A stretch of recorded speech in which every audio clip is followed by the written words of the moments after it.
Everybody understands what it means. For some reason, when I hear the word pulsate, I think of a washing machine. I do. I think of the way it moves around and all of that.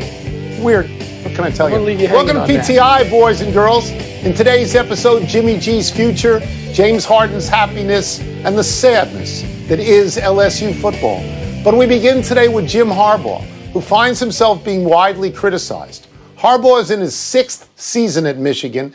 In that time, he is 1-6 at home against Michigan's main rivals, Michigan State and Ohio State. This includes last Saturday's loss to Michigan State when Michigan was a 24-point favorite. Harbaugh is 48-19 overall, but he's 3-8 against those two, and he's lost 4 straight bowl games. Wilbon, is the growing criticism of Harbaugh deserved?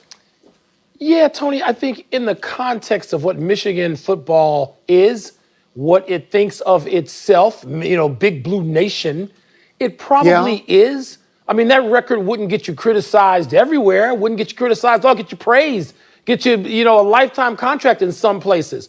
But, Tony, I know how presumptuous and how arrogant Michigan football is, and the people who are around Michigan football. This reminds me a little bit of, everybody's going to say I'm picking on them, reminds me of Nebraska. 15, 18 years ago or something like that, when 9-3 on the average or 10-2, it wasn't good enough. So let's get rid of this guy because we can be better than that. Oh, wait, now we're stuck at 7 on average. I mean, Michigan is in that place now. I don't think that this marriage with Harbaugh is going to last. I don't know what's going to happen. I'm not saying they should fire him. I can't bring myself to say that. But I don't see this marriage lasting, Tony, because it's not producing any sort of happiness at all in Ann Arbor. Yeah, so I had Pat Forty on the podcast the other day, and we were talking about Harbaugh. And he was saying that Harbaugh's contract is up at the end of next season, and that neither side has talked about an extension. And he said this is unheard of at a big school. Like, you just can't have that at a big school where a guy is essentially a lame duck.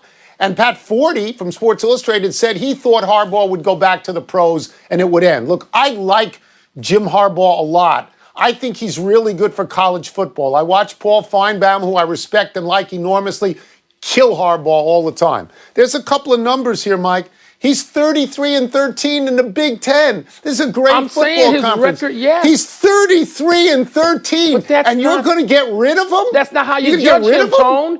You judge him on Ohio State first, and we know how that's going right now. Okay, you judge him on Ohio State, and then you judge him. He shouldn't just be beating Michigan State in the eyes of blue.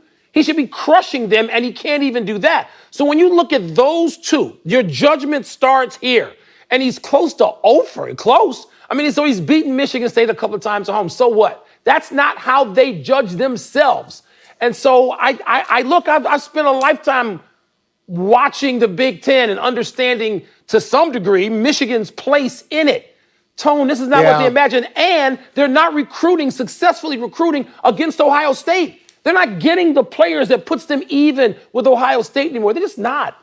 I'll just tell you this. And I look at this from an academic standpoint. Michigan's a really good academic school. It's a top 5 public school in the entire country. And a lot of kids want to go there. Jim Harbaugh was a quarterback in the NFL, and he took a team to the Super Bowl as a coach. I think big-name athletes should want to play for him, including over Ohio State sometimes. And it forces me to conclude, Mike, that maybe he's not that good a coach. Maybe he's actually not as much as I like him. Maybe he's not connecting with recruits in the same way that we think he should and can. If Jimmy Garoppolo, moving to the NFL, where Harbaugh may be soon, needs season-ending ankle surgery, some wonder whether the 49ers will want him back next year. Garoppolo led San Francisco to the Super Bowl just 9 months ago. But Steve Young, who knows something about quarterback in the Niners, says, quote, I think the $25 million salary and a shrinking salary cap with this injury, I just don't know how Jimmy ends up being the quarterback of the 49ers next year. Close quote. Ouch. Tony, are you buying Steve Young's contention that this could be it for Jimmy G and the Niners? So the two critical words for me in this are Steve Young. Steve Young not only knows football, he really knows 49er football. And by the way, I miss him, and I'd like to get him back on the show. I read the entire quote, and it seemed that what he was saying was that Kyle Shanahan's really smart, really innovative, And Jimmy Garoppolo is not good enough for his offense, and that's why they run the ball all the time, because Kyle Shanahan doesn't particularly trust him and doesn't give him the whole Shanahan package. I'm going to go to a number here. Garoppolo is 24-8 as a starter. And the last time we saw him starting, as you said, was in the Super Bowl. He's got 51 touchdowns and 26 picks, and that's good. He completes 67.5% of his passes, and that's good. I can think of a team that might want him, and the initials of that team are New England Patriots. Yeah, I can think of a lot of teams that might want him. But, Tony, this coming off our first story, right? I mean, with Jim Harbaugh, talk about expectations at Michigan. Right. Tony, the expectations of the 49ers are greater in context than the expectations at Michigan. The expectations of the 49ers, and I spent a lot of time in Northern California the last 6 years, they're greater than the expectation of the Warriors. Yeah, but they're living off Bill Walsh. Of the Warriors. They're living off 30 years ago with Bill Walsh. Tony, come on, no, you're wrong. And you don't go to San Francisco, you're wrong. We can get Steve Young to settle this if you don't believe me. The expectations of the Niners are absurd. They expect him to win every year as if Bill Walsh was still coaching Steve Young and Joe Montana and Jerry Rice. Tony. They don't have those players anymore. No, they don't. They don't have them. But will Shanahan, with all this pressure on him to win, not just get there, but to win, will he look at Matt Ryan, a guy he had great success with as coordinator in Atlanta, a guy who's 35 years old and maybe done? No. There's two guys you look at. You look at Matt Ryan, who you coached, and your boy Arthur Blank the other day said, we may be going in a different direction. So maybe they can get Matt Ryan. And you look at Kirk Cousins, who he coached in Washington, and I always sort of wondered, why didn't he go after him harder? If Minnesota ends up 4-12 or 5-11 or 6-10, maybe Minnesota decides, let's dump Kirk Cousins. Instead of paying and that's him a all good that landing money. spot for him. Yeah. That's a good landing spot. Let's move on. Mark Stein of the New York Times writes that, quote, James Harden's happiness in Houston must be closely monitored, unquote. Apparently, Harden may be upset that the two coaching candidates he endorsed, Ty Lue and John Lucas, were passed over for Steven Silas. The Athletic is reporting that Philadelphia, where your boy Daryl Morey landed, might be pursuing a trade for Harden, who he loves. Wilbon, do you think Harden will be moved? I think Harden could be moved, and I know why Philadelphia. You just said it, all right? I mean, so we understand the match there and how much Daryl loves James Harden. I know that. But then you got to figure out what you're going to do. Yes, he and Embiid look like they could play together, but can he play with Simmons and Embiid? I mean, I don't know how that works out. I don't know how that mix works. Not everybody in basketball wants to play with Harden. Though he is a great player and a first ballot Hall of Famer, and other than Kobe and Michael, maybe the greatest scorer of the last, 30 plus years in the NBA. Not everybody wants to play with him, Tony. So he could be moved. Philly, man, I mean, you'd have to restructure them. But one thing Daryl Morey does, every year he puts a contender out there. He doesn't say we're going to have a 5-year Philly process. He has a contender out there. So maybe they'll find a way to make that work. I don't know. So what I like most about this story, I love this story, is it is purely speculative. So I'm going to play the game for a while on speculation. And I'm going to say that if Philadelphia is involved, who would you trade? Would you trade Simmons for Harden, or would you trade Embiid for Harden? And I would trade Embiid for Harden for two reasons, not because he's yappy. One, because James Harden is a ball hog and a shooter, and Ben Simmons is neither of those things and will delight in setting him up. This will take pressure off Simmons, and I believe they would play together a lot better than Westbrook and Harden. And the other part of the equation is that I believe that Westbrook and Embiid would play better together than what you've got now, because Westbrook is a slasher. He goes into the middle. He's not somebody who stands outside and destroys rhythm by just taking a million shots. So I think that is a great trade. The other part of this is the great irony of your boy Daryl Morey, who by putting small ball out there, devalued the coach. He's gone. I thought devalued the team a little bit, and now he would end up with the guy he loves the most, James Harden, and I think it would work out. I don't know if it will work, Tony. I mean, I think that in some ways Embiid and Harden could work because Harden can just dance around the three-point line like he largely likes doing it. Not that that's all he can do, but he loves doing it, and you have Embiid. I mean, look, maybe some combination of these things can work. These guys are all very smart basketball minds, and they can figure out how to use these players in different configurations and different systems. And then you got Doc Rivers, who hasn't necessarily had a dominant big man, who I'm sure would figure out a way to incorporate Harden and Simmons if that's what he had. So I'm not doubting that these things are intriguing. I'm just saying, if I'm Philly, don't I want to give what I got a look first? A look? I wouldn't. I think you've already given it a look. You've given it 3 years of a look, and it Okay. doesn't work. The other interesting thing is that the owner in Houston is very hands-on. Yeah, he is. And I don't know how long Steven Silas has. I don't know how long any coach has Didn't there. you want to see John Lucas get a shot? We've known John Lucas a long time. I wanted him to have a shot. Yeah. Well, he didn't get it. No, the owner there, I think, is a lot like Jerry Jones. I do. Let's take a break. Coming up, how should DiNucci, and I know you know who we're talking about, take his benching in Big D? DiNucci. What's the right way to describe the kind of season LSU is having?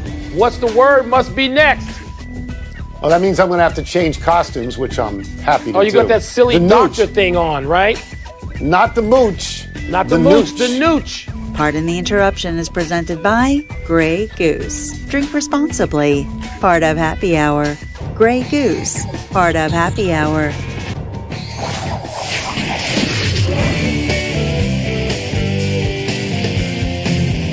Time to fill in some blanks. And what's the word? Word up. What's first? Rookie quarterback Ben DiNucci should feel blank that he won't start for the Cowboys against the Steelers.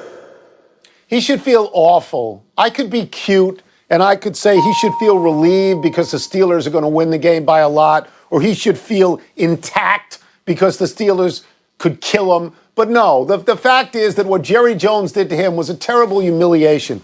After the game, he's pressed into service because Dak Prescott isn't around, and Andy Dalton gets concussed, and he's out there against the Eagles, and he coughs it up, and he wasn't very good. But then Jerry says, I think it was a lot for him. I think we certainly as a team paid the price to have him come in under the circumstances. It was more than he could handle. They killed him. He's done. He's never going to play in Dallas again. And the two guys who are going to play, one guy named Garrett Gilbert played in the AF, and the other guy, Cooper Rush, is either an energy drink or a ride at Universal. I saw those two names earlier today when I was reading about the Dallas Cowboys, and my first response was, what? Who are these people? Tony, he should feel DiNucci, should feel relegation. He's relegated. He's out there. They've banished him to a level of football that won't exist. You said he's out of Dallas? That's the relegation. Yeah. He'll be looking up at the NFL. It seems wildly unfair, but then again, when the Cowboys stink like this, I'm just fine with it. Next. It's a blank season for Ed Orgeron and LSU. It's a Poseidon season. It's a total capsize, and they have Alabama next. Mike, they could end up with the worst record of any team that had just won a national championship. They gave up 44 to Mississippi State, 45 to Missouri, 48 to Auburn. You can't just stand there and say, go Tigers. I mean, everybody's in the NFL. They got absolutely nobody. They got nothing. Orgeron's got to hope it's not a Gene Chizik situation in a couple of years. The only team worse at defending a championship than LSU, go Tigers, is the Nats, the Nationals. They had a reasonably god-awful season at this, Tony. And so what kind of season is LSU having? Vacated. Because they can just forget this. But here's what I think is different in college sports. They'll be so happy at LSU that they kept Nick Saban out of the winner's circle. They can just say, we don't care. Just take the season, take it out of the record books, have it vacated, and it's just fine. They'll load up. They'll be good again. I don't know that the Nats will get there nearly as quickly, but LSU will be back. Nats will be fine. They'll be back in contention. Nats have starting pitching. They're going to be fine. LSU takes this season, puts it in a box, that's right, ships it out. That's it. Your words were for the birds, Wilbon. My words are better than yours.